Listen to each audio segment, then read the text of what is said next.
When desperate Catherine Riley offered herself as housekeeper to widower Jacob Morrison, she thought she was simply trading survival for shelter. But as his 3 daughters began calling her Mama, and the town marshal arrived with a warrant for her arrest, she realized her past had followed her to the Kansas frontier.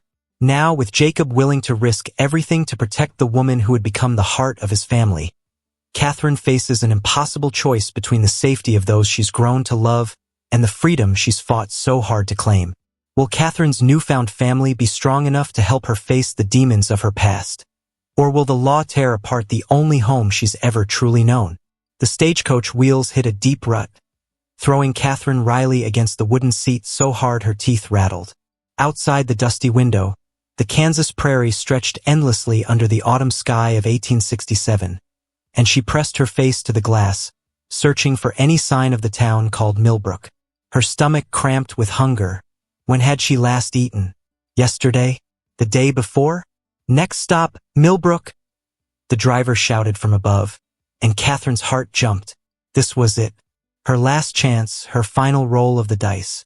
The coins in her pocket wouldn't buy another stage ticket, and winter was coming fast to the frontier. The coach lurched to a stop in a cloud of dust, and Catherine climbed down on shaky legs. Main Street buzzed with activity. Cowboys leading horses to water, women in clean aprons sweeping their storefronts, children chasing a escaped chicken between the buildings. Everyone looked busy, purposeful, like they belonged somewhere. Catherine picked up her single carpet bag and looked around. The Frontier Hotel stood across the street, its painted sign promising clean beds and hot meals. But she knew she couldn't afford either. Not for long, anyway. She walked slowly down the wooden sidewalk, her worn boots clicking against the boards. Through store windows, she could see families buying supplies, planning for winter, taking care of each other. When was the last time anyone had taken care of her? When was the last time she'd had a real home? At Henderson's General Store, she stopped to read the notices posted on the bulletin board outside. Wanted, seamstress. Lost, brown cow with white spot.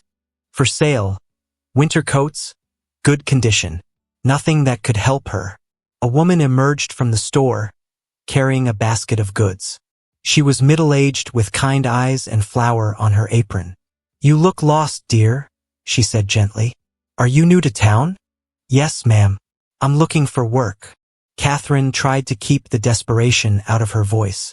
I can clean, cook, mind children, anything honest. The woman's expression grew sympathetic but doubtful. Times are hard, I'm afraid. Most folks around here barely have enough for their own families. She paused, studying Catherine's face. You might try talking to Jacob Morrison, though. He's got 3 little girls and no wife to help him. Lives about 3 miles out of town. Catherine's pulse quickened. What happened to his wife? Pneumonia took her 2 winters back. Poor man's been struggling ever since. The girls are sweet as pie, but he's drowning trying to manage everything alone.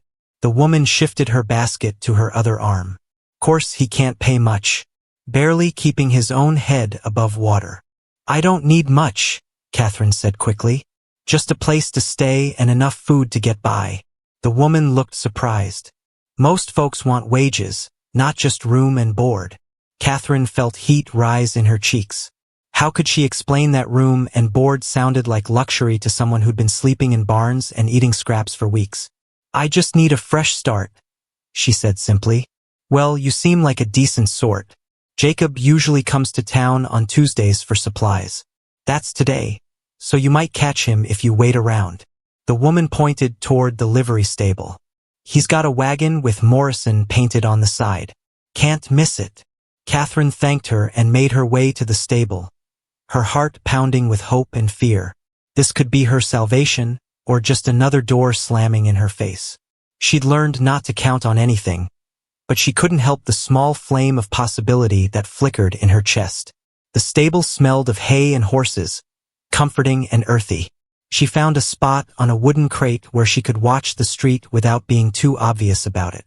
Men came and went, loading supplies, checking harnesses, discussing the weather and crop prices. Then she saw him.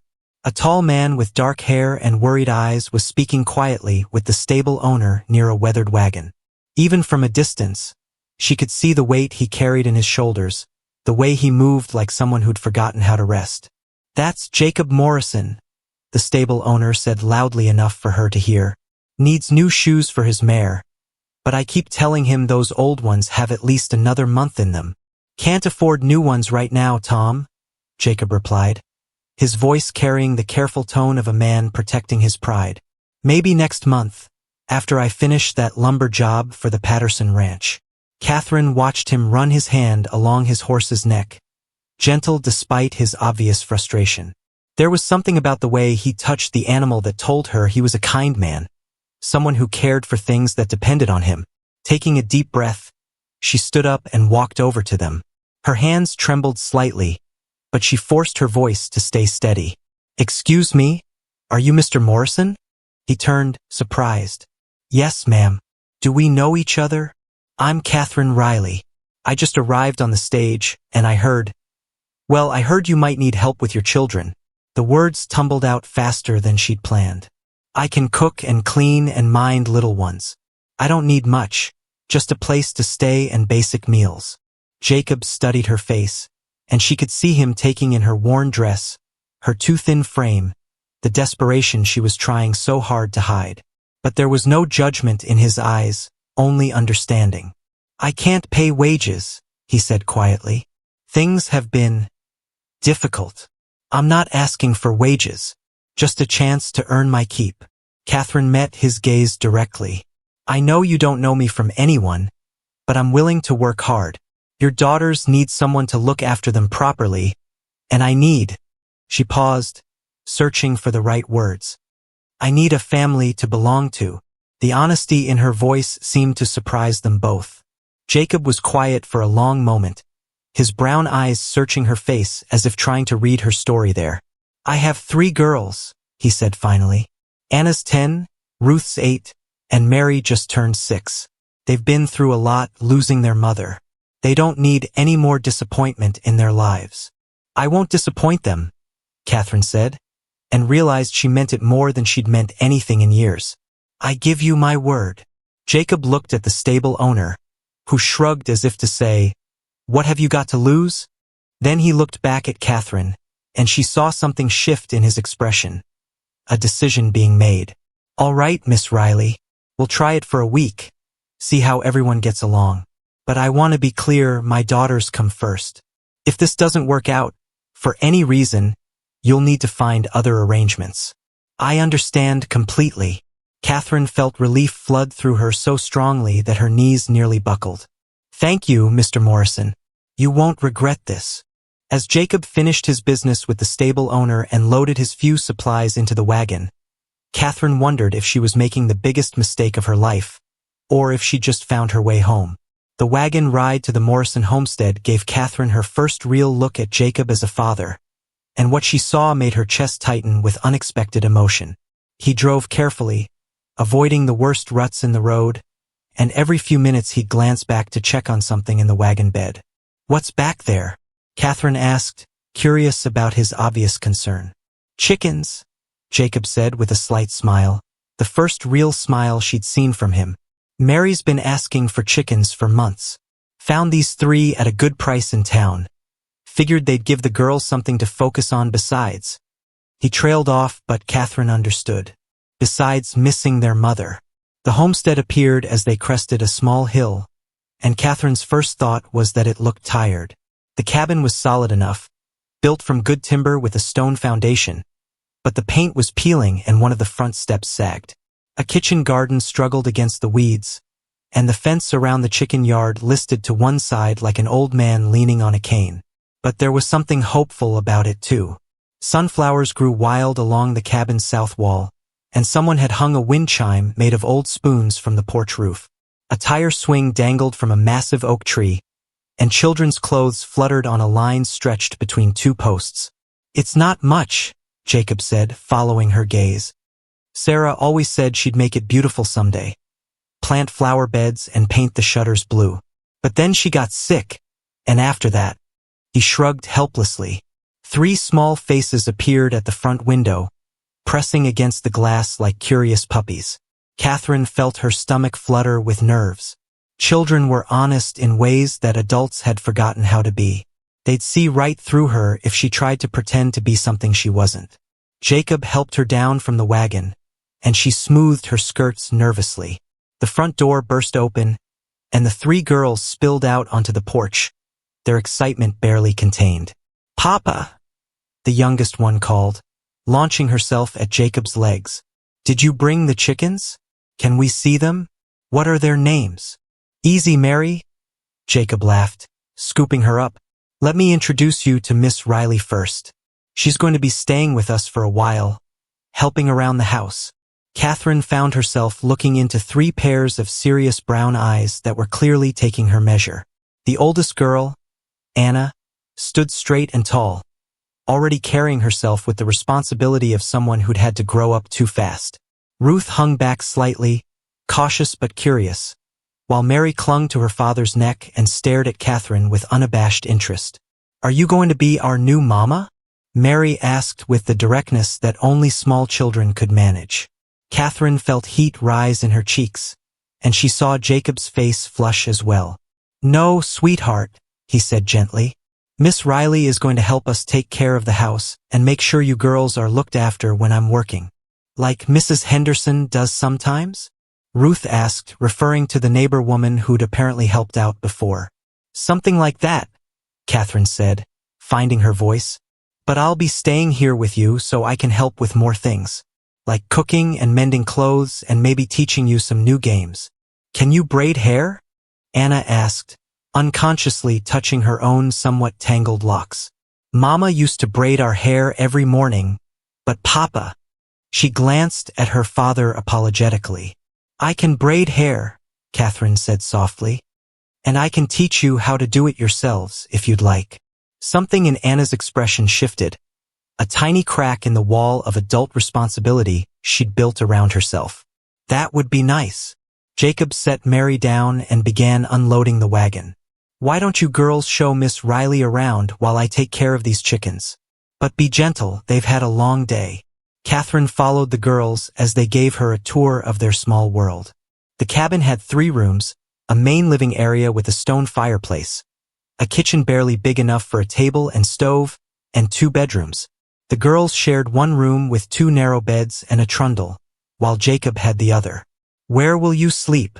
Mary asked, and Catherine realized no one had thought about that practical detail. "I suppose we'll figure something out," Catherine said. "Maybe I can make a bed in the main room by the fireplace."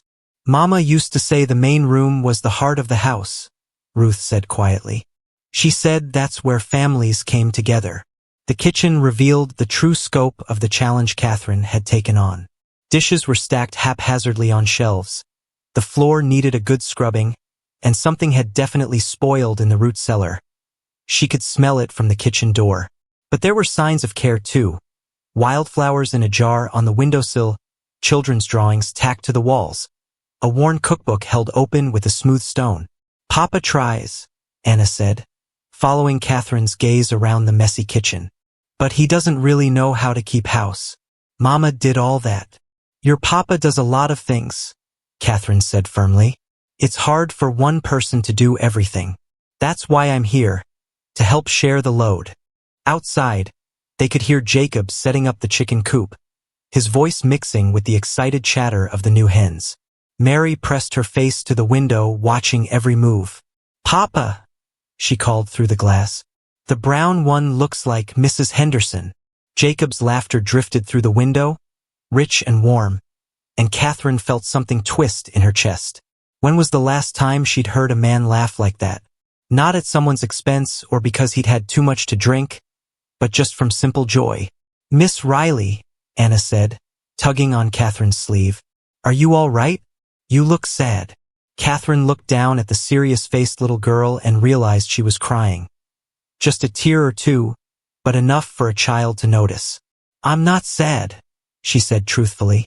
"I'm just happy to be here. Sometimes people cry when they're happy too." Anna considered this with the gravity of someone much older than 10. "I cried when Papa brought home the tire swing," she said. "I was happy, but I was sad too because Mama wasn't there to see it." "That makes perfect sense," Catherine said, kneeling down to Anna's level. I think people can feel happy and sad at the same time, especially when something good reminds them of something they've lost. Is that what you're feeling? Ruth asked, joining the conversation. Catherine looked at these three small faces, so open and trusting despite everything they'd been through, and felt her heart crack open just a little. Yes, she said. I think it is. Mary bounced over from the window. Papa says the chickens are all settled and he's going to start dinner. He's making his special beans. Anna and Ruth exchanged a look that didn't bode well for Jacob's cooking skills.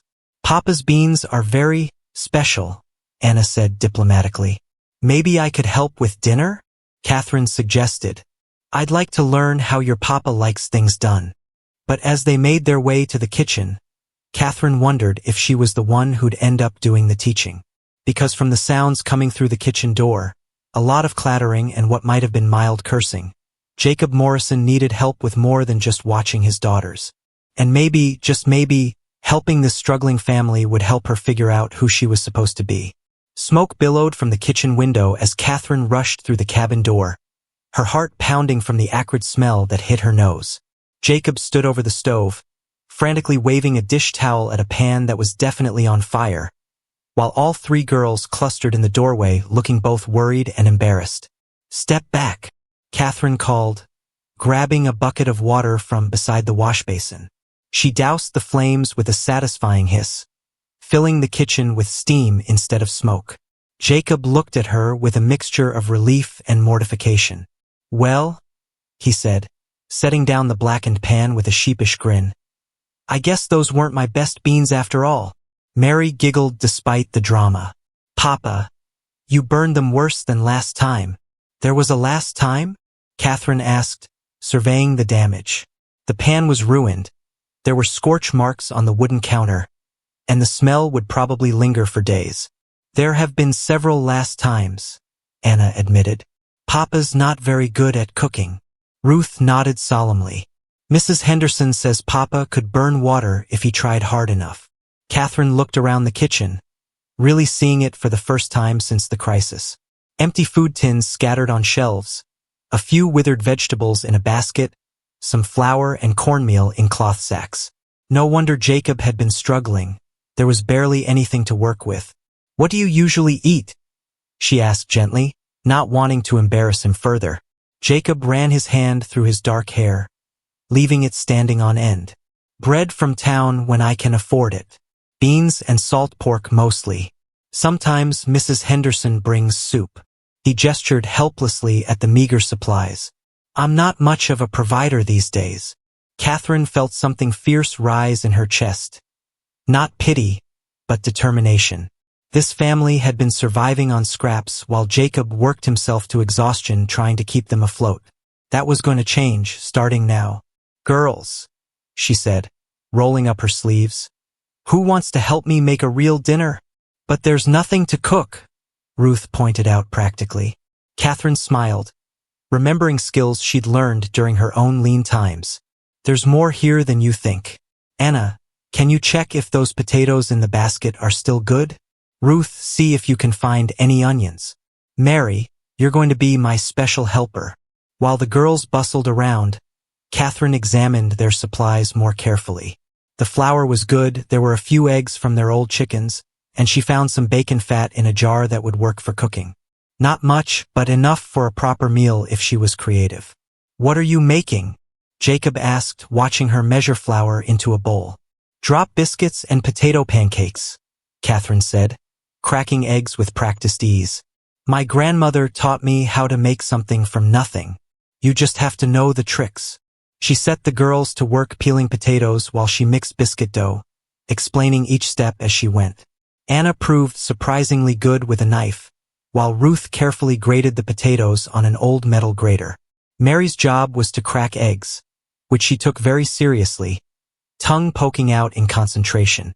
Miss Catherine, Mary said, holding up an eggshell triumphantly. I got it all in one piece. Perfect. That means it's going to be extra delicious.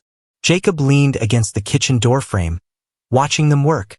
There was something in his expression that made Catherine's cheeks warm. A kind of wonder, as if he was seeing his kitchen transformed into something magical. "Sarah used to cook like this," he said quietly, "making meals appear from almost nothing, getting the girls involved. I never learned how she did it." "It's not magic," Catherine said, shaping the potato mixture into small patties. "Just practice and a little creativity. The girls are naturals at it." "Can you teach us everything Mama knew?" Anna asked, her voice small but hopeful. Catherine's throat tightened. "I can teach you everything I know, and we can learn new things together." As the biscuits baked and the potato pancakes sizzled in the pan, the kitchen filled with warmth and the kind of comfortable chatter that made a house feel like a home. The girls told Catherine about their chickens, their favorite games, the swimming hole down by the creek where they went in summer. "And Papa built us the tire swing," Mary added proudly. "He's the strongest papa in the whole world." Jacob's face flushed red. "Mary, that's enough bragging about your old papa." "It's not bragging if it's true," Ruth said loyally. When Catherine finally set the food on the table, it looked like a feast compared to what they'd been surviving on. Golden biscuits steamed in a basket, potato pancakes were stacked on a platter, and she'd even managed to make gravy from the bacon fat and flour. "This smells like heaven," Jacob said, and his voice sounded rough around the edges. They bowed their heads while Jacob said grace, thanking God for the food and for bringing Catherine to their family. When he said family, Catherine felt something warm spread through her chest, a feeling she'd almost forgotten existed. The meal disappeared quickly, with even Mary cleaning her plate completely. The girls chattered about their day, the new chickens, plans for the kitchen garden next spring. Catherine found herself laughing at their stories, relaxing in a way she hadn't in months. "Miss Catherine," Anna said as they were clearing the dishes, "will you really stay? Not just for a few days like the others." "The others?" Catherine glanced at Jacob, who looked uncomfortable. "What others?" "Papa tried to get help before," Ruth explained. "Mrs. Thompson came for a week, but she said we were too much trouble. And Miss Baker only stayed 3 days because she said the house was too far from town." Catherine felt a stab of anger on behalf of these sweet children who'd been abandoned by adults who were supposed to help them. "Well, I'm not Mrs. Thompson or Miss Baker. I don't scare easily, and I happen to think this place is perfect." "Even though the roof leaks?" Mary asked. "Even though the roof leaks. We'll fix that." "Even though Papa burned dinner?" Ruth added with a grin. "Even though Papa burned dinner. We'll fix that too." Jacob was washing dishes at the wash basin, but Catherine caught him wiping his eyes with his sleeve. When he turned around, his face was composed, but his voice was thick when he spoke. "Girls, it's getting late. Time to get ready for bed." "But we want to stay up with Miss Catherine," Mary protested. "Miss Catherine will be here in the morning," Jacob said firmly, "and every morning after that, if she's willing." As the girls reluctantly headed toward their bedroom, Anna paused in the doorway. "Miss Catherine? Thank you for dinner. It was the best meal we've had since." She stopped, not wanting to finish the sentence. "Since Mama," Ruth finished quietly. Catherine's eyes filled with tears. She quickly blinked away. "You're very welcome, sweetheart.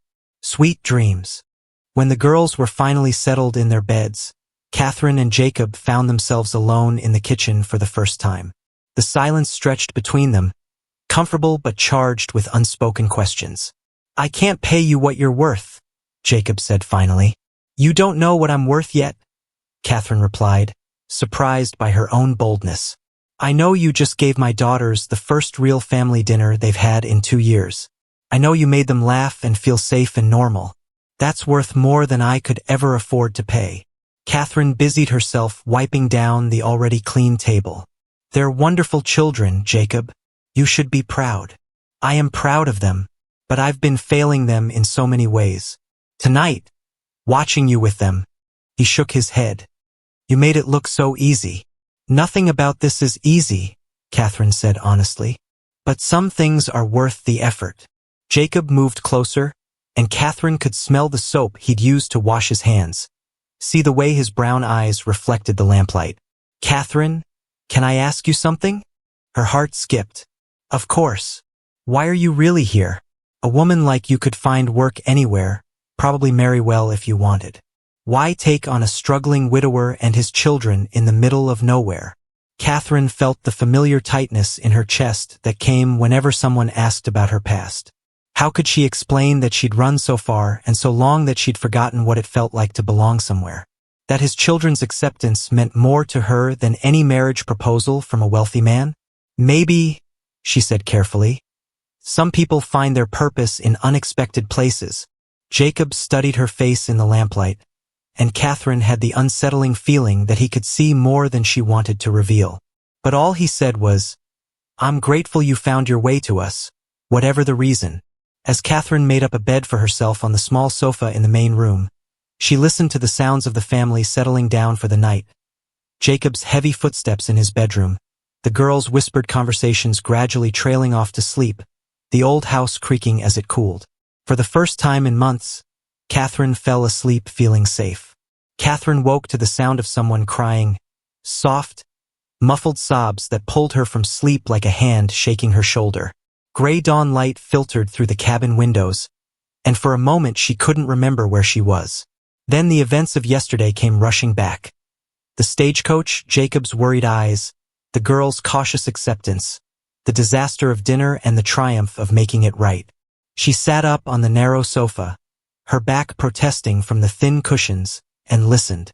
The crying was coming from the girls' bedroom, but it was too controlled to be Mary, too young-sounding to be Anna. Ruth, then, the middle child who tried so hard to hold everything together. Catherine slipped on her shoes and tiptoed across the main room, careful to avoid the creaky floorboard near the fireplace. The girl's bedroom door was slightly ajar, and through the gap she could see Ruth sitting on the edge of her bed, shoulders shaking with silent tears. "Ruth," Catherine whispered, pushing the door open just enough to slip inside. "What's wrong, sweetheart?" Ruth looked up, her face blotchy and embarrassed. "I didn't mean to wake you up. I tried to be quiet." "You don't have to be quiet when you're sad," Catherine said, settling on the bed beside her. Anna and Mary were still asleep in their beds, breathing deeply in the way only children could. "What happened?" "I had the dream again," Ruth said, wiping her nose on her nightgown sleeve. "The one where Mama comes back. But then she leaves again when she sees how messy everything is. She says she can't stay because we forgot how to be a proper family." Catherine felt her heart crack open. This little girl had been carrying such a heavy burden, trying to fill her mother's shoes while grieving her loss. "Oh, honey, that must be so scary. I keep trying to remember everything Mama taught me, but I forget things, like how she made the bread rise, or which songs she sang when we were scared. What if I forget her voice? What if Mary forgets what she looked like?" Catherine looked around the small bedroom, seeing it with new eyes. There were no pictures of their mother anywhere, no visible reminders of the woman who had been the heart of this family. Maybe Jacob found it too painful to keep them out, or maybe he was trying to help the girls move forward. But Ruth clearly needed something to hold on to. "Tell me about your mama," Catherine said gently. "What do you remember most about her?" Ruth's face brightened a little.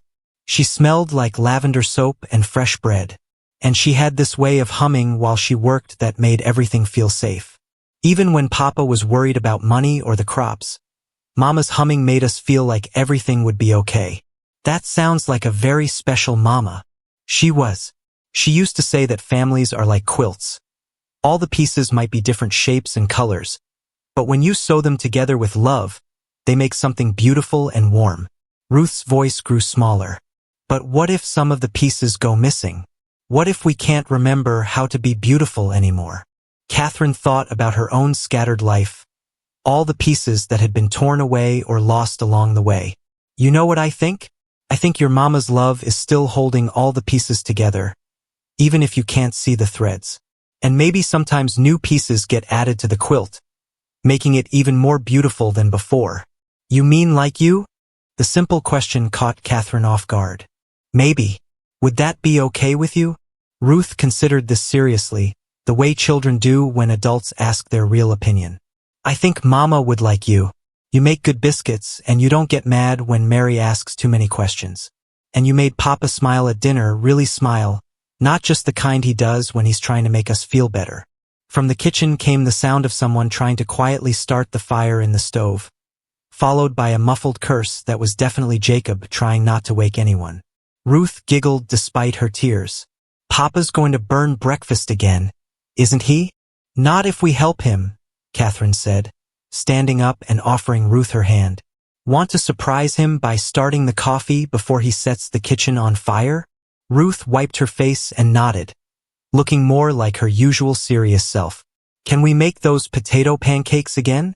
Mary said they were better than anything Mrs. Henderson ever made. "But don't tell Mrs. Henderson I said that. Your secret is safe with me."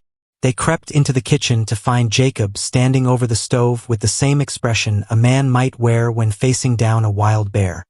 He had matches in one hand and kindling in the other, but he was clearly afraid to put the two together after yesterday's disaster. "Need some help?" Catherine asked softly, not wanting to startle him. Jacob turned, relief flooding his face. "I was trying not to wake anyone, but this stove has a mind of its own. I swear it waits for me to get close before it decides to misbehave." "Stoves are like horses," Catherine said, moving to help him arrange the kindling. "They can sense when you're nervous and they take advantage. You have to show them who's boss." Ruth watched as Catherine efficiently built up the fire, adding pieces of wood in just the right order to get a clean, steady flame. "See, Papa? Miss Catherine's not afraid of it." "Miss Catherine's not afraid of anything, it seems," Jacob said, and there was something in his voice that made Catherine look at him sharply. But his expression was unreadable in the dim morning light. As the fire caught and began to warm the kitchen, Mary appeared in the doorway, her hair sticking up at odd angles and her nightgown twisted around her small body. "Is it breakfast time? I'm hungry."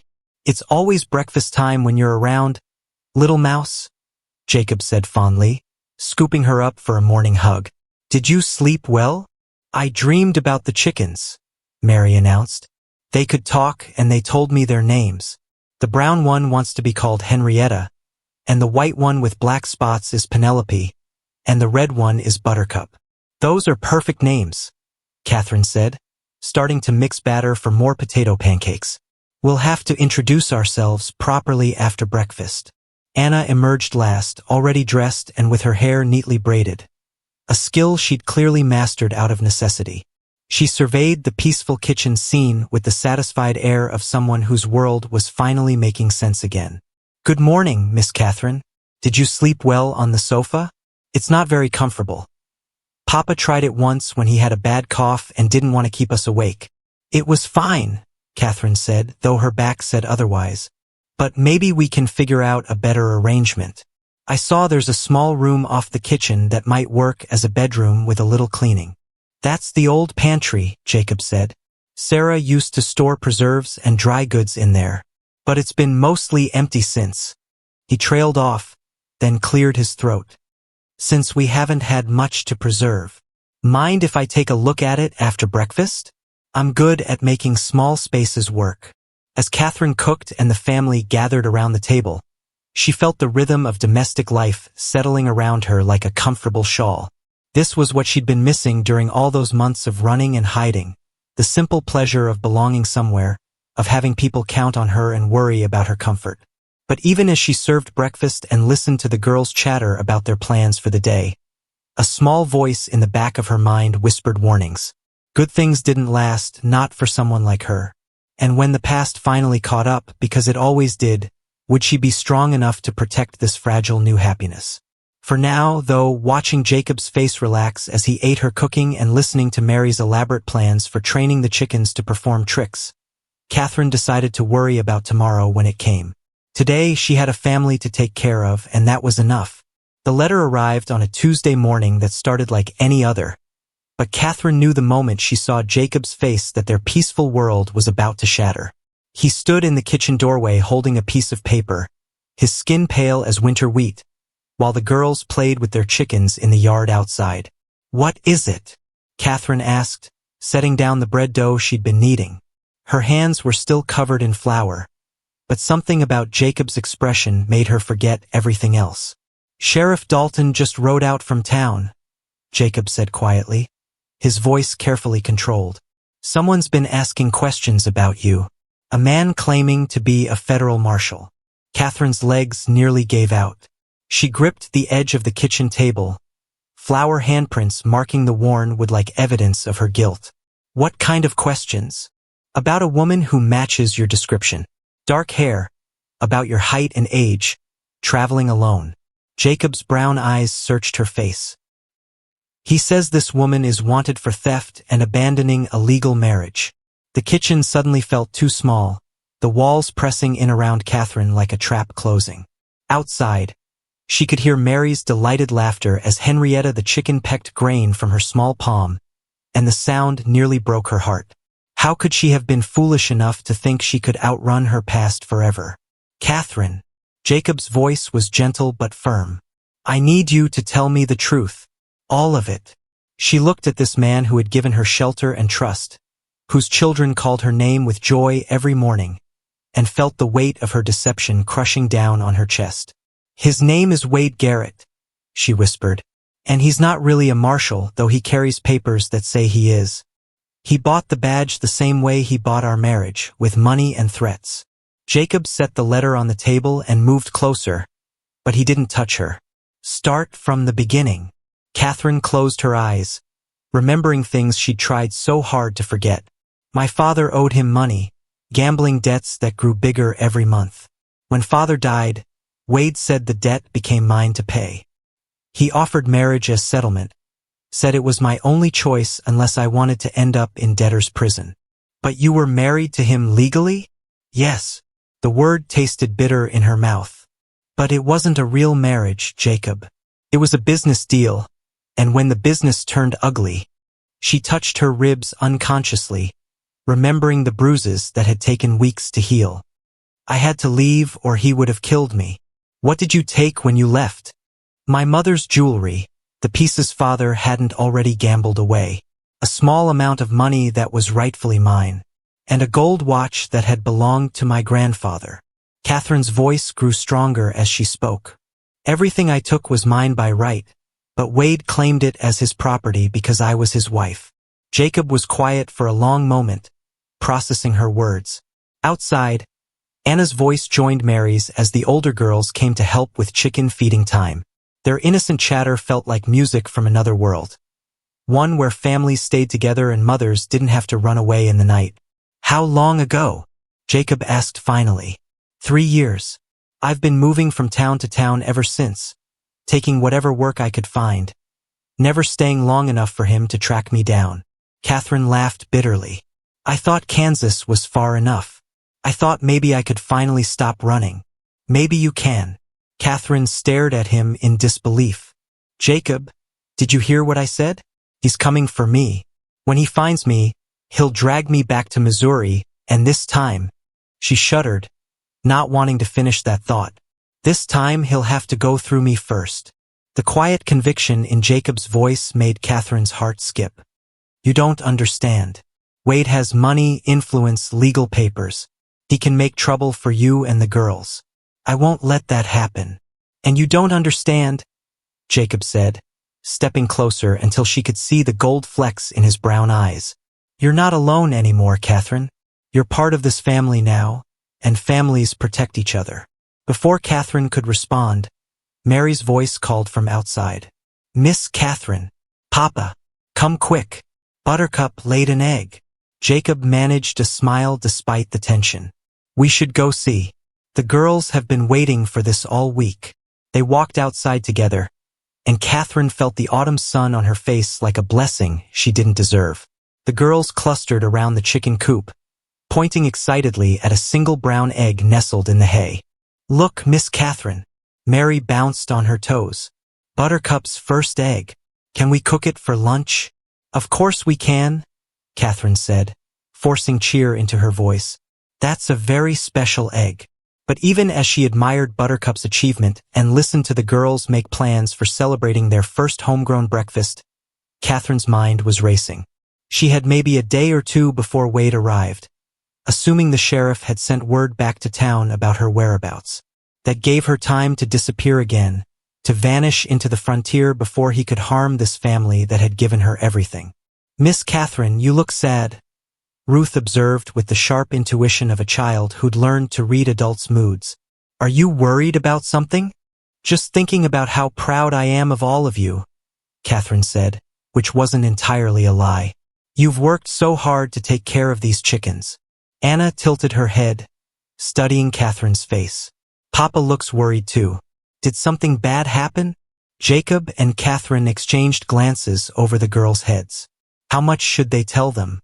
How could they explain that the woman who'd become like a mother to them might have to leave to keep them safe?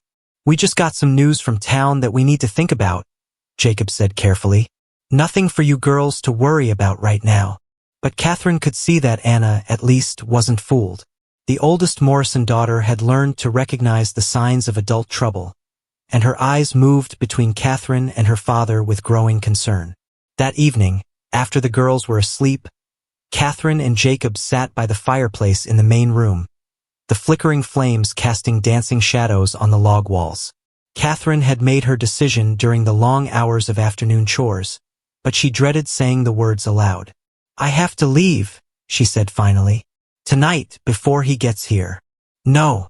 The flat refusal surprised her. "Jacob, be reasonable. If I stay, he'll destroy everything you've built here. He'll find a way to take the girls away from you, claim you're an unfit father for harboring a criminal. I've seen what he can do when he's angry. And I've seen what you can do when you're here," Jacob countered. "My daughters are happier than they've been since their mother died. This house feels like a home again. You think I'm going to let some lying bully destroy that?" Catherine felt tears stinging her eyes. "You don't know what you're up against. Then tell me. Help me understand what we're fighting so I can figure out how to win." For the next hour, Catherine told Jacob everything about Wade's violence, his connections, the way he twisted the law to serve his own purposes. She described the fear that had driven her across 3 states, the desperation that had brought her to their door. When she finished, Jacob was quiet for a long time, staring into the fire. "He sounds like a coward," he said finally. "The kind of man who only feels strong when he's hurting someone weaker. He's a dangerous coward. Then we'll be smarter than he is." Jacob turned to face her fully. "Catherine, I meant what I said about family. The girls love you, and—" He paused, then forged ahead. "And so do I. Not just as their caretaker, but as a woman. As someone I want to build a life with." Catherine's breath caught in her throat. "Jacob, I know it's too soon to say things like that, and I know you have every reason not to trust any man after what you've been through. But I need you to know that whatever happens with this Wade Garrett, you have a place here. You belong here."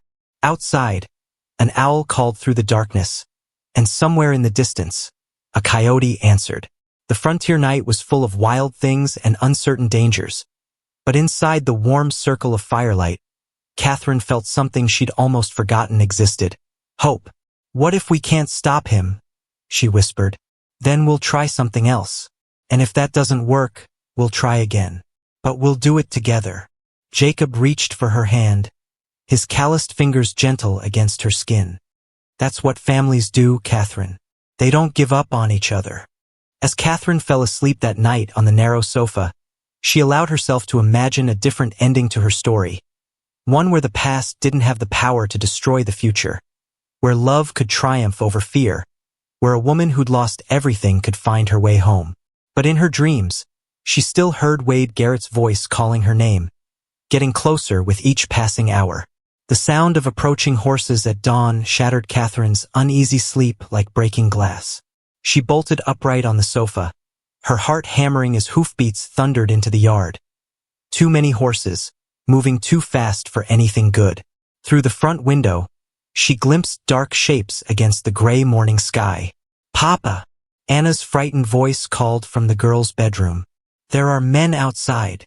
Catherine was already moving, grabbing her shawl and rushing to the window for a better look. 5 riders sat their horses in a semicircle around the cabin, and even in the dim light, she recognized the thick-set figure at their center. Wade Garrett had found her, and he'd brought help. Jacob emerged from his bedroom, rifle in hand, his dark hair disheveled from sleep but his eyes sharp and alert. "Girls, stay in your room," he called quietly.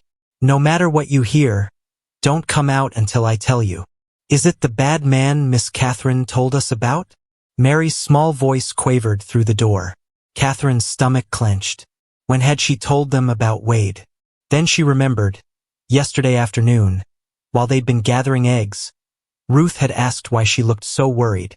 Catherine had tried to explain without frightening them, but apparently she'd said more than she'd intended. Everything's going to be fine, Jacob said firmly, though his knuckles were white around the rifle stock. Miss Catherine and I are going to handle this. Wade's voice boomed across the yard, carrying all the authority he'd purchased with dirty money.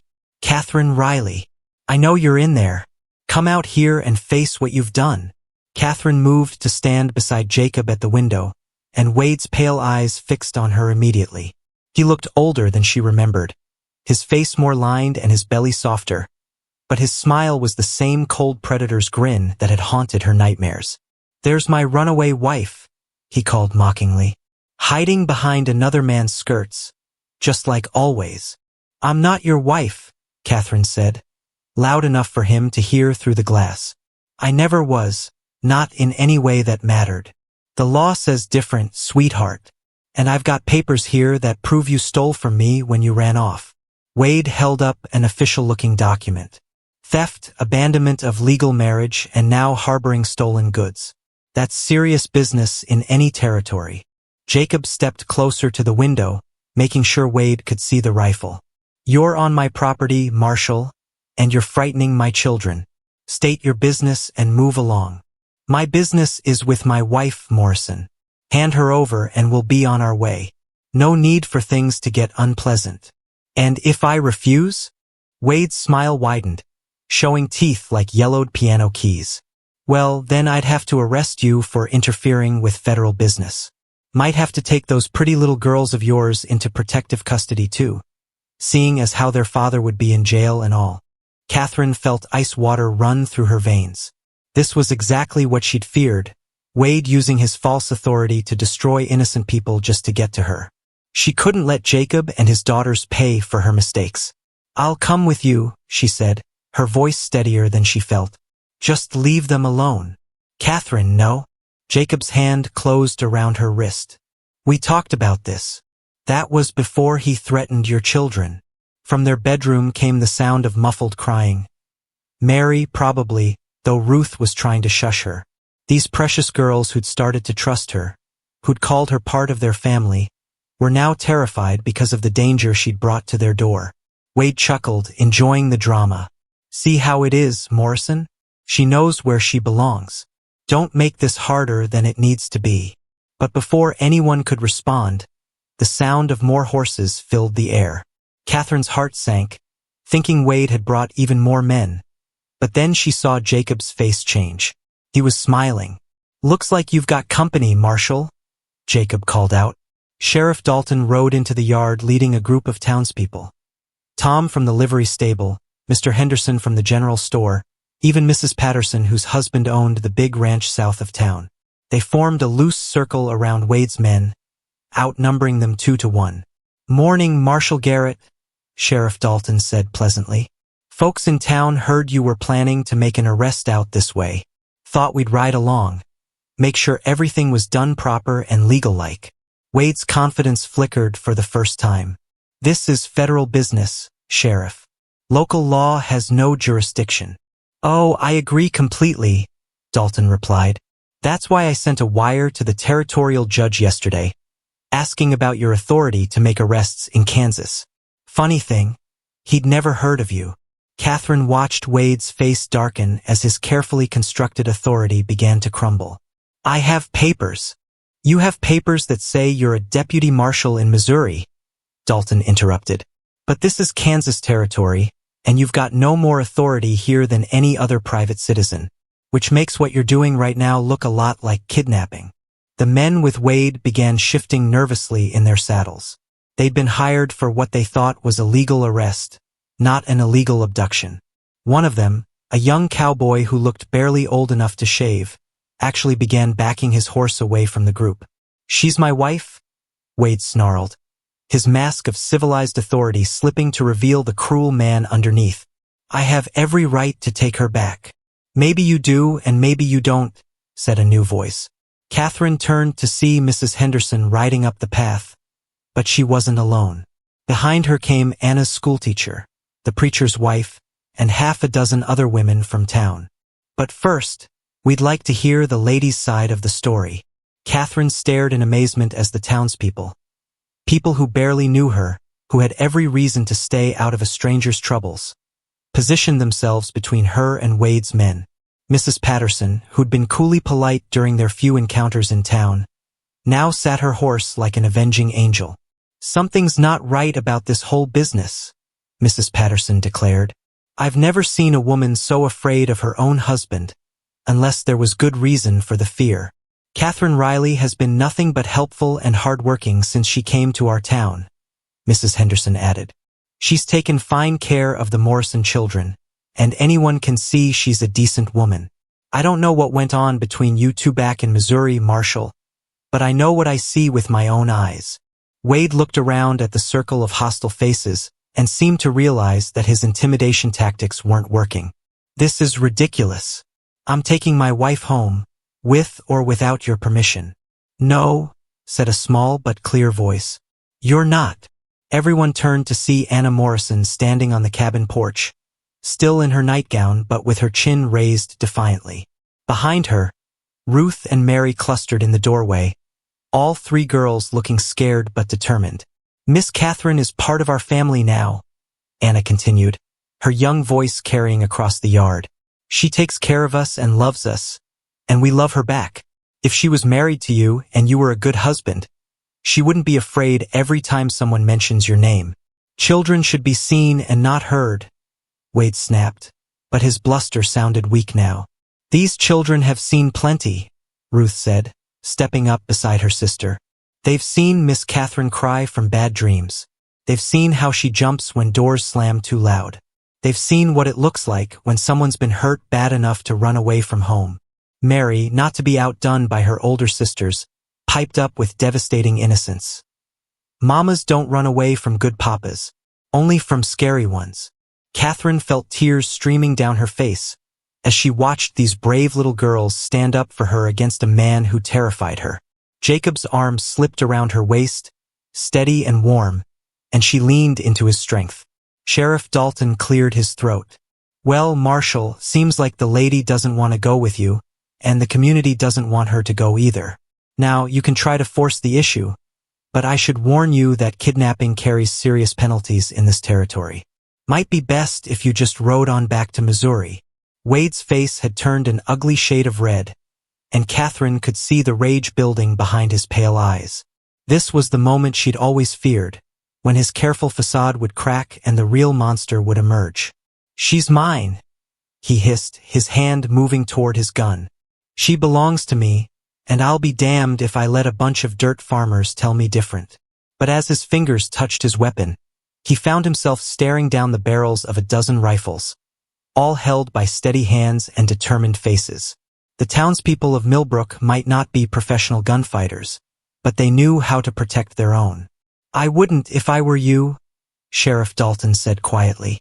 "Might not end the way you're hoping." For a long moment, the yard was silent except for the stamping of horses and the whisper of wind through the cottonwood trees. Catherine held her breath, waiting to see if Wade would back down or if the morning would explode into violence. Finally, with visible effort, Wade forced his hand away from his gun. "This isn't over," he said, his voice thick with venom. "I'll be back with proper authority, and next time there won't be anything you can do to stop me." "Maybe," Sheriff Dalton replied calmly, "but maybe next time we'll have proper authority too." Funny how these things work out. As Wade and his men rode away, Catherine sagged against Jacob's side, exhaustion and relief making her legs weak. The townspeople began to disperse, offering quiet words of support and promises to keep watch for trouble. But it was Anna who had the last word, calling after Wade's retreating figure with the fearless honesty of youth. "Don't come back. We don't want you here." And watching Wade's stiff back disappear over the ridge, Catherine allowed herself to believe, for the first time in 3 years, that maybe she really had found her way home. The wedding dress hanging in Mrs. Henderson's sewing room was the most beautiful thing Catherine had ever seen, and it terrified her more than Wade Garrett ever had. Ivory silk with tiny pearl buttons marched down the back, delicate lace trim at the sleeves and neckline, a full skirt that would rustle like autumn leaves when she walked. It was everything a bride should want, and Catherine couldn't stop her hands from shaking as she stared at it. "It was my daughter's," Mrs. Henderson said softly, watching Catherine's face in the mirror. "She wore it when she married her doctor back in Philadelphia. But she's got her own life now, and I thought you might like to borrow it for your special day." 3 weeks had passed since Wade's confrontation at the homestead, 3 weeks of peace that felt too good to be real. Jacob had proposed the morning after Wade left, kneeling in the kitchen while the girls giggled and clapped from the doorway. "Marry me," he'd said simply. "Not because of Wade Garrett or legal protection, but because I love you and I want you to be my wife. Really and truly this time." Catherine had said yes through tears of joy, but now, faced with the reality of actually becoming Mrs. Jacob Morrison, doubt crept through her like winter cold. What if Wade came back with real federal authority? What if her past destroyed Jacob's reputation in the community? What if she wasn't strong enough to be the wife and mother this family deserved? "Miss Catherine." Anna's voice came from behind her, and Catherine turned to see all 3 girls watching her with concern. They'd insisted on coming to the dress fitting, declaring themselves her official advisors on all wedding matters. "You look scared," Ruth observed with her usual directness. "Are you having second thoughts about marrying Papa?" "No," Catherine said quickly, then caught herself. I'm not scared about marrying your father. I love him very much, and I love all of you. She struggled to find words that wouldn't worry them. Sometimes big changes feel scary even when they're wonderful changes. Mary bounced on her toes, unable to contain her excitement. "But it's going to be the best wedding ever. And then you'll really be our mama. Not just our almost mama. You'll have to promise to love Papa forever and ever," Anna added seriously. "That's what marriage means. You don't get to leave even when things get hard." The words hit Catherine like a physical blow. Of course Anna would be worried about abandonment. She'd lost her birth mother to death and watched other caregivers walk away when life got difficult. The 10-year-old was asking for a guarantee that Catherine couldn't break her heart the way the world already had. "Anna," Catherine said, kneeling down to the girl's level despite the pins Mrs. Henderson had placed in the dress hem, "I need you to listen to me very carefully. I promise you, on my mother's memory and my father's grave, that I will never leave this family by choice. Whatever troubles come, whatever difficulties we face, I will stay and fight for us. Do you believe me?" Anna studied Catherine's face with the intensity of someone who'd learned to read adult truthfulness through necessity. "Even if someone tries to take you away again, even then, we'll figure out how to stay together, no matter what." Ruth stepped closer, slipping her small hand into Catherine's. "What if Wade comes back with more men?" Catherine felt Mrs. Henderson stiffen behind her, but she kept her voice calm. "Then we'll face him together as a family. Your Papa and I, the sheriff, all the good people in this town who've shown they care about us. Wade Garrett is just one angry man, and we're stronger than he is. Besides," Mary added with 8-year-old confidence, "Sheriff Dalton said he sent letters to important people about Wade's fake papers. They're going to make sure he can't pretend to be a real marshal anymore." Mrs. Henderson cleared her throat diplomatically.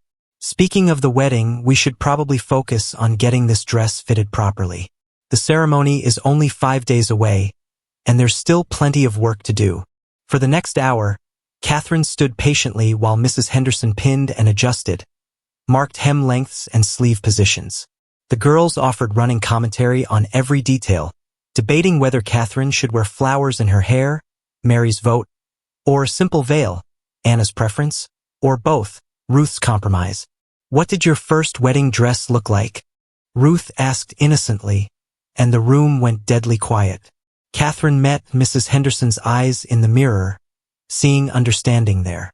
The older woman had probably guessed that Catherine's first marriage hadn't been a happy one, but this was the first time the children had directly asked about it. "It wasn't really a wedding dress," Catherine said carefully. It was just my best everyday dress. Dark blue with white buttons. Nothing special. That's sad, Mary declared. Every bride should have a beautiful dress. Well, this bride is getting a beautiful dress, Mrs. Henderson said firmly. And a beautiful wedding, and a beautiful life with people who love her properly. Sometimes the second time around is when everything works out the way it should. Later that afternoon, as they walked back through town toward the wagon, Catherine noticed the way people nodded and smiled at them. Mrs. Patterson waved from her buggy. Tom from the livery stable tipped his hat, and the schoolteacher stopped to congratulate Catherine on her upcoming marriage. Everyone's so happy about the wedding, Anna observed. Mrs. Patterson told Papa it was about time he found someone worthy of him and us girls. Mrs. Patterson said that? Catherine asked, surprised. The ranch owner's wife had always been polite but distant.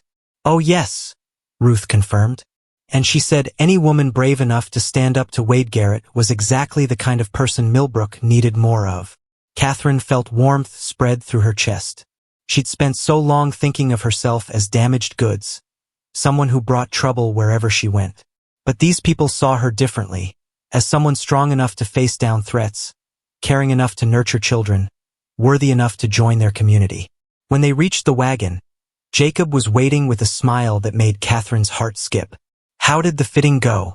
Do I get to see the dress? No! All three girls chorused at once. It's bad luck for the groom to see the wedding dress before the ceremony, Mary explained very seriously. Besides, you have to be surprised, Ruth added. That's part of the fun. Jacob laughed, helping Catherine up onto the wagon seat. I'll try to contain my curiosity. Though I should warn you, I'm not very good at waiting for surprises.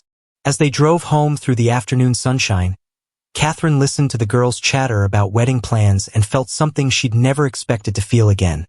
Complete happiness.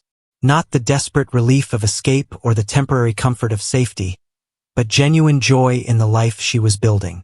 Catherine, Jacob said quietly, his voice pitched below the girls' conversation. Are you having any doubts? About us? About this? She looked at his profile, the strong jaw, the laugh lines around his eyes, the way he held the reins with gentle competence, and felt her heart swell with certainty. No doubts about us. Some worries about everything else, but no doubts about loving you and wanting to be part of this family. What kind of worries? Catherine glanced back at the girls, making sure they were still absorbed in planning flower arrangements. What if Wade does come back? What if there are legal complications I haven't thought of? What if I'm not good enough at being a wife and mother? Jacob was quiet for a moment, considering her fears seriously. Then we'll figure it out as we go. That's what married people do, Catherine. They face problems together instead of alone. And as for being good enough, he smiled, reaching over to squeeze her hand. You already are. You've been a mother to my girls since the day you arrived, and you've been showing me what it means to have a real partner. The wedding is just making official what's already true. That evening, after the girls were asleep and the dishes were washed, Catherine and Jacob sat on the front porch steps watching the stars appear in the darkening sky. The autumn air carried the scent of wood smoke and dying leaves, and somewhere in the distance, a night bird called to its mate. 5 more days, Jacob said, his arm warm around her shoulders. 5 more days, Catherine agreed, leaning into his solid presence. Are you ready to be Mrs. Morrison? Catherine thought about the beautiful dress hanging in Mrs. Henderson's sewing room, about the 3 little girls who'd claimed her as their mother, about the community that had rallied to protect her when she needed them most. For the first time in her adult life, she was exactly where she wanted to be. I've been ready since the moment I walked into your kitchen and found you trying not to burn down the house, she said, and felt Jacob's laughter rumble through his chest. In that case, he said, pressing a kiss to the top of her head, I'd say we're both exactly where we belong. The shot that shattered the morning silence sent every bird in the cottonwood trees exploding into flight, and Catherine knew before she reached the window that Wade Garrett had kept his promise to return. But this time, he hadn't come with hired men or false authority. He'd come alone, drunk, and desperate enough to fire a rifle into the air just to get their attention. "Jacob!" Catherine called, her voice tight with fear as she watched Wade sway in his saddle near the gate. "He's back." Jacob emerged from the barn at a run, rifle in hand, while the girls' frightened faces appeared at their bedroom window. It was early morning, 3 days before the wedding, and Catherine had been kneading bread dough when the gunshot interrupted the peaceful domesticity of their routine. "Catherine Riley." Wade's voice slurred with whiskey and rage. "Get out here. Time to settle this thing once and for all." "Stay inside," Jacob ordered, but Catherine was already moving toward the door. Something about Wade's posture, the reckless way he held his rifle, told her he was past caring about consequences. A cornered animal was always most dangerous. "He's drunk," she said quietly to Jacob, "and alone. That makes him unpredictable. All the more reason for you to stay away from him." But Catherine had lived with Wade's unpredictable moods long enough to recognize the signs. This wasn't the calculating cruelty she'd fled from 3 years ago. This was desperation bordering on madness. "If I don't face him, he'll do something to hurt the girls. I can see it in his eyes." Jacob positioned himself between Catherine and the door. "Then we'll face him together." They stepped onto the porch as a unit, Jacob's rifle trained on Wade while Catherine stood close enough to his side that they presented a united front. Wade's horse danced nervously beneath him, picking up on its rider's agitation. "There's my runaway bride," Wade called mockingly. "All dressed up for another man's wedding, I hear. That's bigamy, sweetheart. A hanging offense in most territories." "Our marriage was never legal," Catherine replied, her voice steadier than she felt. "You forged the papers, bought a fake preacher, and threatened my life when I tried to leave. That's not a marriage. It's kidnapping." Wade laughed, but there was no humor in it. "Tell that to the territorial judge who's coming to town tomorrow." "Yeah, that's right. I've got real authority now, not the hired guns you chased off last time." Judge Marcus Pemberton, appointed by the federal government itself. Catherine felt ice water run through her veins. Judge Pemberton had a reputation throughout the territories. Honest but rigid, a man who followed the letter of the law regardless of circumstances. If Wade had somehow convinced him that their marriage was legitimate, "Even if that's true," Jacob said calmly, "the judge will want to hear both sides of the story. Catherine's not running this time, Wade. She's got nothing to hide." "Nothing to hide?" Wade's voice cracked with bitter laughter. "Tell them about the fire, Catherine. Tell them about the night you tried to murder me in my sleep." The accusation hit Catherine like a physical blow. She gripped the porch railing for support, memories flooding back. The night Wade had come home drunker than usual, the way he'd cornered her in the kitchen, the candle that had fallen when she'd pushed him away. "That's not what happened," she whispered, but she could hear the doubt in her own voice. "Isn't it? You knocked over that lamp deliberately, trying to burn the house down with me in it. Would have succeeded too, if I hadn't woken up in time." Wade's pale eyes glittered with malicious satisfaction. "I've got witnesses now, Catherine. People who'll swear they saw you set that fire. Judge Pemberton doesn't take kindly to attempted murder." Jacob stepped forward, his finger tightening on the rifle trigger. "You're lying." "Am I?" "Ask her, Morrison. Ask your precious bride about the night she tried to become a widow before she was legally a wife." Catherine closed her eyes, transported back to that terrible night 3 years ago. Wade had been drinking heavily, angry about money he'd lost in a card game. When she tried to serve him dinner, he'd swept the plates off the table and grabbed her wrist hard enough to leave bruises. She'd pushed him away, desperate to escape, and in the struggle, the oil lamp had crashed to the floor. "The fire was an accident," she said, opening her eyes to meet Wade's accusatory stare. "You were drunk and violent, and when I tried to get away from you, the lamp fell. I helped you put out the flames before I left." "Your word against mine," Wade sneered. "And I've got money now, enough to buy all the witnesses I need." "What have you got?" "A dirt farmer and his brats." That's when Anna's clear young voice cut through the tension like a knife. "She's got us." Catherine turned to see all 3 Morrison girls standing in the doorway, Anna in front with Ruth and Mary flanked behind her like a small army. They'd ignored their father's orders to stay inside, drawn by the need to protect someone they loved. Miss Catherine would never hurt anybody on purpose, Anna continued, her chin raised defiantly. She won't even kill the mice in the pantry. She catches them and lets them go outside. She cried when Henrietta got sick, Ruth added. She stayed up all night taking care of a chicken. People who try to murder other people don't cry over sick chickens. Mary, not to be outdone, declared with devastating innocence. And she makes the best apple pie in the whole world. Bad people can't make good pie. Wade's face darkened at the children's testimony. Shut your mouths, you little. Don't. Jacob's voice carried deadly warning. Don't even think about finishing that sentence.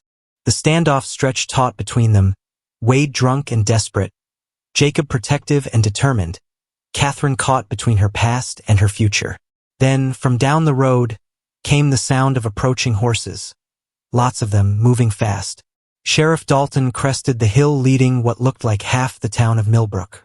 Mrs. Henderson rode side saddle behind Tom from the livery stable, while Mrs. Patterson brought up the rear with the preacher and his wife.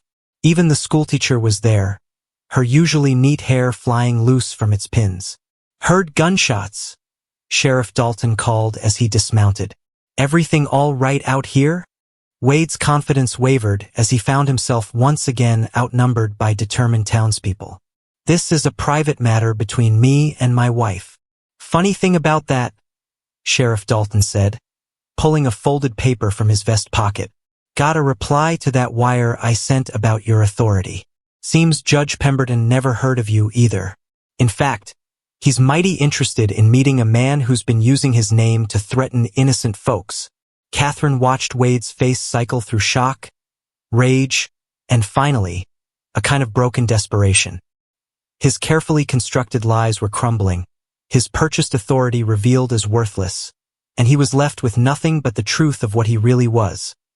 A bitter, violent man who'd lost everything because he couldn't control his own cruelty. She's mine, he said. But the words sounded hollow now, more plea than demand. She promised to love, honor, and obey, till death do us part. No, Catherine said, stepping forward despite Jacob's protective hand on her arm. I never promised you anything, Wade. You forced me into a fake ceremony with threats and violence. But even if it had been real, even if I had made those vows willingly, you broke them first.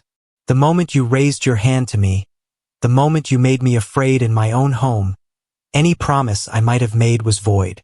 She looked around at the faces of her chosen family. Jacob's daughters who'd defended her, the townspeople who'd ridden out to protect her, the man who'd offered her real love instead of ownership. This is my family now. These are the people I choose and who choose me back. You have no power here, Wade. You never did. Wade stared at her for a long moment, and Catherine saw something break behind his eyes. All the fight went out of him at once, leaving him slumped in his saddle like a broken scarecrow. I loved you, he said, and for the first time, his voice held genuine pain instead of anger. No, Catherine said gently but firmly. You wanted to own me. There's a difference. Sheriff Dalton moved his horse closer to Wade's. Mr. Garrett, I think it's time you headed back to Missouri. And if I were you, I'd stay there. Folks in this territory don't take kindly to men who threaten women and children. Wade nodded slowly, as if waking from a long, bitter dream. Without another word, he turned his horse and rode away, his shoulders bent with defeat. Catherine watched him go until he disappeared over the ridge, and only then did she allow herself to breathe freely. Is it over? Mary asked in a small voice. Catherine knelt down and gathered all three girls into her arms, feeling Jacob's solid presence at her back and the supportive circle of their community around them. Yes, sweetheart, it's over. We're safe and we're together, and that's all that matters. As the townspeople began to disperse with promises to see them at the wedding, Catherine realized that Wade Garrett had been wrong about one thing. She wasn't the same frightened woman who'd run away 3 years ago. She'd found her strength, her voice, and her place in the world.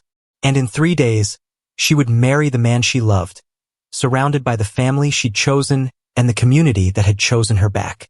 The wedding dress wouldn't button, and Catherine was moments away from panic when she realized the problem wasn't the dress. It was her hands shaking so violently she couldn't work the tiny pearl fastenings. Mrs. Henderson stood behind her in the small room behind the church, fingers gentle but efficient as she rescued Catherine from her own wedding day nerves. "Breathe, dear," Mrs. Henderson murmured, working her way up the long row of buttons. "I've dressed 3 brides in this room, and they all survived the experience. You will too." Through the thin wall, Catherine could hear the murmur of voices in the church sanctuary. What sounded like half of Millbrook had come to witness Jacob Morrison marry the woman who'd stood up to Wade Garrett. The thought should have been comforting, but instead it made Catherine's stomach flutter like a cage full of butterflies. "What if I trip walking down the aisle?" Catherine whispered. "What if I forget my vows? What if? What if you stop borrowing trouble and enjoy your wedding day?" Mrs. Henderson interrupted gently but firmly. "Jacob Morrison is out there waiting for you with a smile so wide it could light up the whole territory. Those girls of his are practically bouncing in their seats with excitement. And you look absolutely beautiful." Catherine caught sight of herself in the small mirror propped on the room's single table. The ivory silk dress transformed her from the scared, desperate woman who'd stepped off the stagecoach 2 months ago into someone who looked like she belonged in a happy ending. Her dark hair was swept up with small white flowers that Mary had insisted on picking herself, and her cheeks were pink with excitement rather than fear. A soft knock at the door interrupted her self-examination. "Miss Catherine," Anna's voice carried through the wood. "Can we come in? We have something for you." Mrs. Henderson opened the door to reveal all 3 Morrison girls dressed in their Sunday best, with ribbons in their hair and faces shining with barely contained excitement. Anna carried a small wrapped package, while Ruth and Mary flanked her like honor guards. "Papa said we should give this to you before the ceremony," Anna explained, holding out the package with ceremonious gravity. "It's from all of us." Catherine's hands trembled as she unwrapped the brown paper to reveal a delicate gold locket, old but beautifully maintained. When she opened it, she found a tiny photograph on one side, Jacob and the girls sitting on their front porch steps, and on the other, an inscription in careful handwriting. "To Catherine, our chosen mother. Love always, the Morrison family." "Papa had it made special at the jewelry shop in town," Ruth explained proudly. "The picture is from when the traveling photographer came through last month. And I helped write the words," Mary added. "Well, Anna helped me spell them, but I thought of calling you our chosen mother."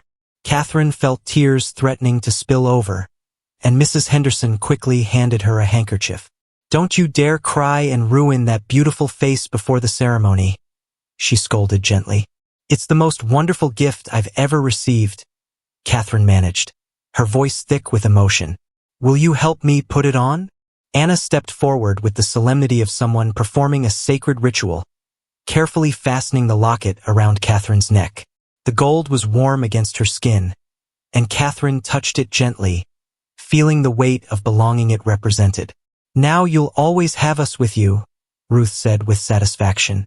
"Even when we're old and grown up and have our own families," Mary added, though at 6 years old, such a future seemed impossibly distant. The sound of the church organ beginning the processional hymn sent a fresh wave of butterflies through Catherine's stomach. Through the small window, she could see Jacob standing at the altar in his best suit, his dark hair neatly combed and his hands clasped nervously in front of him. Beside him stood Tom from the livery stable as his best man. Grinning like this was the best entertainment he'd seen all year. "Time to go," Mrs. Henderson announced, gathering up the train of Catherine's dress. "Girls, take your places at the front of the church. Catherine, remember to breathe and trust your feet to carry you where you need to go." The sanctuary was packed beyond capacity, with late arrivals standing along the walls and children peeking around their parents' legs for a better view. As Catherine appeared in the doorway, a collective sigh of appreciation rose from the congregation.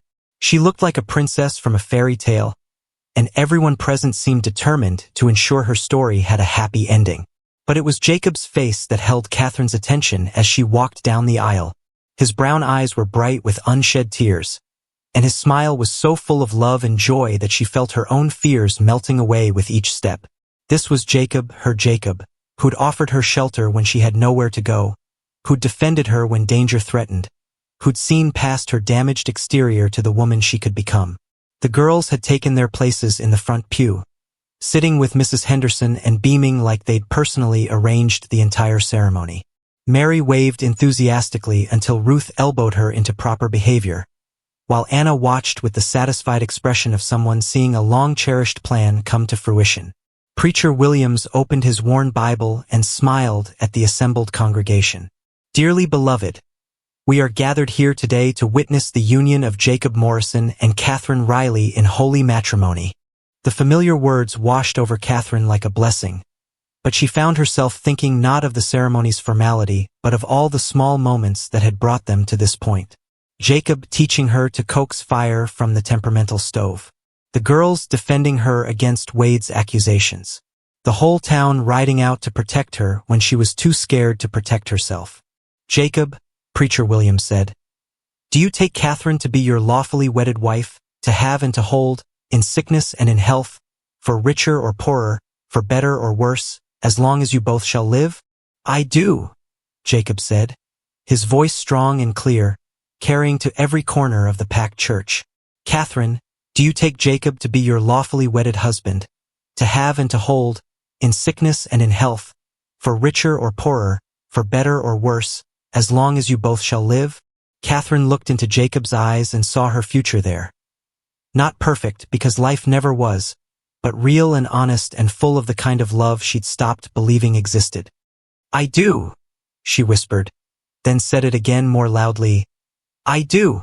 The ring Jacob slipped onto her finger was a simple gold band, but it felt like the most precious treasure in the world. When Preacher Williams pronounced them husband and wife and told Jacob he could kiss his bride, the church erupted in cheers and applause.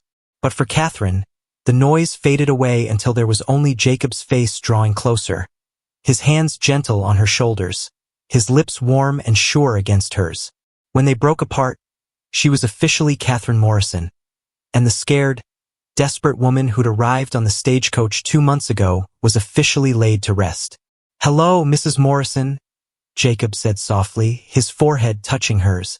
Hello, Mr. Morrison, Catherine replied, and felt the truth of it settle into her bones like sunlight after a long winter. As they walked back down the aisle hand in hand, the congregation threw rice and flower petals, filling the air with celebration. The girls rushed to walk beside them, chattering excitedly about the party to follow and the cake Mrs. Patterson had donated for the occasion. Outside the church, the October afternoon was crisp and bright, with golden leaves dancing on the breeze and the kind of blue sky that made Kansas feel like the edge of heaven. Catherine laughed as Mary tugged on her dress, demanding to know if she could call her Mama now instead of Miss Catherine. You can call me whatever feels right, Catherine said, kneeling down to hug all 3 girls at once. But I'd be honored to be your mama. Our mama, Anna corrected firmly. Not just Papa's wife, but our real mama who chose us back. As the wedding party prepared to move to the town hall for the celebration feast, Catherine caught sight of a lone figure on horseback watching from the ridge above town. For a moment, her heart clenched with old fear, but then she realized it wasn't Wade, just a traveler passing through who'd been drawn by the sound of celebration. Wade was gone, his power over her broken along with his false authority. She was Catherine Morrison now, wife and mother, protected by love instead of trapped by law. The past had finally lost its hold on her future. Jacob's arm slipped around her waist as they watched their friends and neighbors prepare for the party that would celebrate their new beginning. Any regrets, Mrs. Morrison? Catherine touched the locket at her throat, feeling the warm weight of belonging, then looked at the 3 little girls who'd claimed her as their mother and the man who'd taught her what real love felt like. Only that it took me so long to find my way home, she said, and meant every word. 6 months later, Catherine Morrison stood in her garden, watching Mary chase escaped chickens while Ruth and Anna picked the last of the spring lettuce, and marveled at how completely her life had transformed. The morning air was sweet with the scent of apple blossoms from the tree Jacob had planted as a wedding gift, and the sound of laughter filled the yard as Mary finally cornered Henrietta behind the woodpile. "Got her," Mary announced triumphantly, cradling the disgruntled hen. She was trying to make a nest in Papa's tool shed again. "Henrietta's always been independent-minded," Catherine said, wiping her hands on her apron. The garden was thriving under her care, rows of vegetables stretching toward the fence line where Jacob had built new chicken coops to accommodate their growing flock. What had started as 3 scrawny hens had multiplied into a dozen productive birds that provided eggs for the family and income from sales in town. The homestead itself had been transformed as well. Fresh paint brightened the cabin's exterior. The roof no longer leaked thanks to Jacob's winter repairs, and Catherine's flower beds bloomed with color along the foundation walls. Inside, the rooms felt warm and lived in rather than merely functional, with Catherine's needlework brightening the walls and the constant presence of books, games, and the comfortable clutter of family life. "Mama," Anna called from the garden, using the title that had become natural to all of them. "Should we pick the radishes too? They're getting pretty big." "Let's leave them another week," Catherine replied, checking the positioning of the sun. It was nearly time to start lunch, and Jacob would be returning soon from his trip to deliver lumber to the Patterson ranch. "But grab some of those green onions. I'm making potato soup today." Ruth looked up from her lettuce picking with a grin. "The kind with dumplings? Is there any other kind worth making?" The girls' enthusiasm for Catherine's cooking had become something of a legend in the Morrison household. Where once they'd survived on burned beans and store-bought bread, they now enjoyed hearty meals that brought neighbors to their door following enticing aromas. Catherine had discovered she had a natural talent for turning simple ingredients into memorable meals, and cooking for people she loved had awakened a creative side she'd never known she possessed. As they gathered the vegetables and herded the chickens back into their proper enclosures, Catherine reflected on the changes that went deeper than improved meals and fresh paint. The girls had blossomed under the security of knowing their family was complete and stable. Anna had relaxed into being a child again rather than a substitute mother. Ruth's natural curiosity had emerged now that she felt safe to ask questions, and Mary had grown into a confident 6-year-old who knew she was loved unconditionally. The sound of wagon wheels on the road announced Jacob's return, and Mary immediately dropped her basket of eggs to run toward the gate. "Papa's home! Papa's home!" Catherine watched Jacob's face light up as he saw his daughter racing toward him, and her heart swelled with the same joy she felt every time he came home. Marriage to Jacob had proven to be everything she'd hoped and more. A partnership built on mutual respect, shared responsibilities, and a love that grew stronger with each passing day. "How did the delivery go?" Catherine asked as Jacob climbed down from the wagon, accepting Mary's enthusiastic hug before moving to greet his wife with a kiss that still made her pulse quicken. "Better than expected," Jacob said, his eyes bright with excitement. "Mr. Patterson was so pleased with the quality of the lumber that he's offered me a contract to supply materials for his new barn. It's enough work to keep me busy through the summer, with payment that'll let us think about expanding the house." Catherine felt a flutter of anticipation mixed with nervous excitement. They'd been talking about adding a proper bedroom for her and Jacob, plus a parlor where the girls could entertain friends as they grew older. The prospect of having more space, of making the homestead truly their own, felt like another step toward the permanent stability Catherine had never dared to dream possible. "There's more good news," Jacob continued, his grin widening. "I stopped by the post office, and there was a letter waiting for us.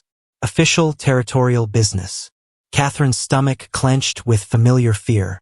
Official letters meant government involvement, courts, legal complications that could threaten their happiness. What kind of official business? Jacob pulled a folded document from his jacket pocket, but his expression remained cheerful. "It's from Judge Pemberton, the real Judge Pemberton. It seems our friend Wade Garrett's impersonation of federal authority got him into serious trouble. He's been arrested and charged with fraud, extortion, and half a dozen other crimes. The judge wanted us to know that any claims Garrett made about the legality of your first marriage have been officially dismissed by the territorial court." Catherine stared at the letter, hardly daring to believe what she was hearing. "You mean?" "You're free, Catherine. Completely and legally free. Wade Garrett has no claim on you, no authority over you, and no legal standing to challenge our marriage. Judge Pemberton's letter makes it official. You're Catherine Morrison by every law in the territory, and no one can ever question that again. The relief that flooded through Catherine was so intense it nearly buckled her knees. For months, despite Wade's defeat and departure, she'd carried a small kernel of fear that somehow he might find a way to return with legitimate authority. Now even that last shadow was gone, dissolved by the bright light of legal certainty. Does this mean the bad man can never come back? Ruth asked, having approached quietly to listen to the adult conversation. Never, Jacob said firmly. He can't hurt our family anymore. Mary, who had been playing with a stick while the adults talked, suddenly looked up with the serious expression she wore when processing important information. So now Mama is really, truly, forever our Mama? Not just until someone says she isn't. Forever and always, Catherine said, kneeling down to pull Mary into a fierce hug. Nothing and no one can change that. Anna, ever practical, asked the question Catherine had been wondering herself. What happens to Wade now? Jacob consulted the letter again. According to Judge Pemberton, he'll likely spend several years in territorial prison. And when he gets out, he'll be banned from Kansas permanently. The judge takes a dim view of men who abuse their wives and impersonate federal officers. As the family moved toward the house for lunch, Catherine felt the last vestiges of her old fears finally release their hold on her heart. She was truly free, not just from Wade's physical presence, but from the legal uncertainties that had shadowed her new life. For the first time since her father's death, she belonged somewhere completely and without question. The afternoon passed in the comfortable rhythm of family life. Catherine cooked while the girls helped and Jacob tended to farm chores. Then they all gathered around the kitchen table for a meal filled with laughter and conversation about plans for the summer garden, the new barn Jacob would be building, and Mary's latest scheme to teach the chickens to come when called. As evening approached and the girls settled down with their schoolwork, Catherine and Jacob found themselves alone on the front porch, watching the sunset paint the Kansas sky in shades of gold and crimson. The tire swing moved gently in the evening breeze, and somewhere in the distance, a meadowlark sang its liquid song. Any regrets about the life you left behind? Jacob asked, his arm warm around Catherine's shoulders. Catherine thought about the question seriously, considering all she'd given up to get here. The security of her father's house, the social position that came with her family name, the comfortable predictability of a life where all the important decisions were made by other people. The only thing I regret, she said finally, is not being brave enough to leave sooner. If I'd had the courage to run 3 years ago, I might have found you and the girls that much sooner. Maybe, Jacob said thoughtfully, or maybe you needed those 3 years to become the woman who could love us properly. Sometimes the long way around is the only way to get where you're supposed to be. As stars began to appear in the deepening sky, Catherine reflected on the journey that had brought her from desperate fugitive to beloved wife and mother. It hadn't been easy. There had been moments of terror, doubt, and heartbreak that she wouldn't wish on anyone. But every hardship had been worth it to arrive at this moment, sitting beside the man she loved while their children slept safely in the house they'd made into a home. Catherine Morrison, she said aloud, testing the sound of her legal name, her real name, in the evening air. Has a nice ring to it, Jacob agreed, pressing a kiss to her temple. Yes, Catherine said, touching the locket at her throat and thinking of all the love it represented. It really does.